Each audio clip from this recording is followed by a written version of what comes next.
Alhamdulillah. Alors comme vous le savez toutes et tous, nous vivons une époque assez particulière. C'est l'époque ou l'ère du net, des réseaux sociaux. Alors tout va très vite à travers les réseaux sociaux aujourd'hui.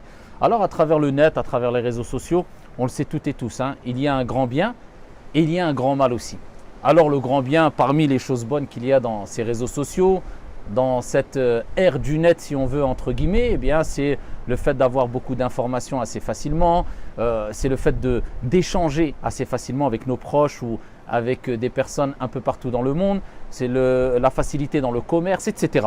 Et il y a un mal. Et parmi les choses mauvaises qu'on retrouve dans les réseaux sociaux et dans le net aujourd'hui malheureusement, eh bien c'est que les gens n'arrivent plus dû à l'accumul d'informations qui n'est pas filtré, qui n'est pas quelquefois contrôlé et tout le monde peut transmettre ce qu'il veut, quand il veut à travers les réseaux sociaux, eh bien ça déconnecte quelque part beaucoup de personnes de la réalité et de la vie.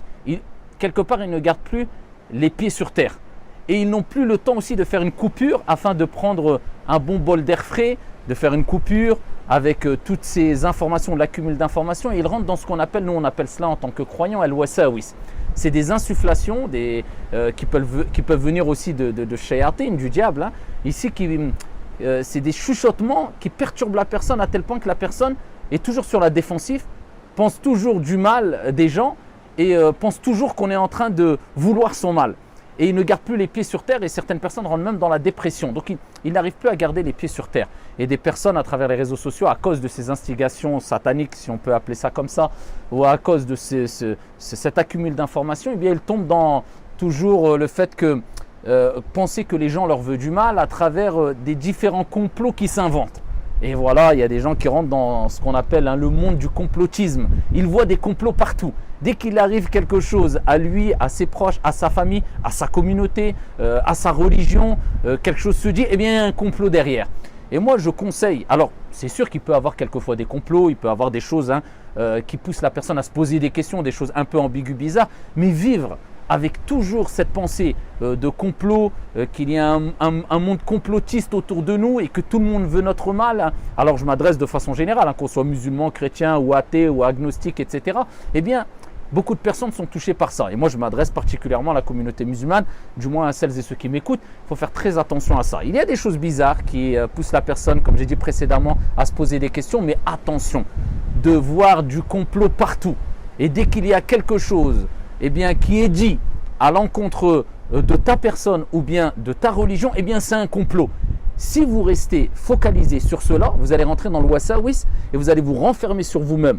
Et c'est pour ça qu'il est important, je pense à cette époque-là, quelquefois de faire des coupures avec les réseaux sociaux, avec l'accumul d'informations, surtout quand c'est des informations en continu, et quelquefois faire un break, mettre son téléphone de côté, aller se balader à la mer, aller se balader dans une forêt, aller se balader dans un parc, en famille, essayer de faire un peu une coupure. Parce que si on reste focalisé sur ces informations qui viennent en continu et par bloc, je peux vous assurer qu'on peut tomber dans des dépressions, se renfermer sur soi-même, rentrer dans une sorte de sectarisme et ici rentrer dans une psychose.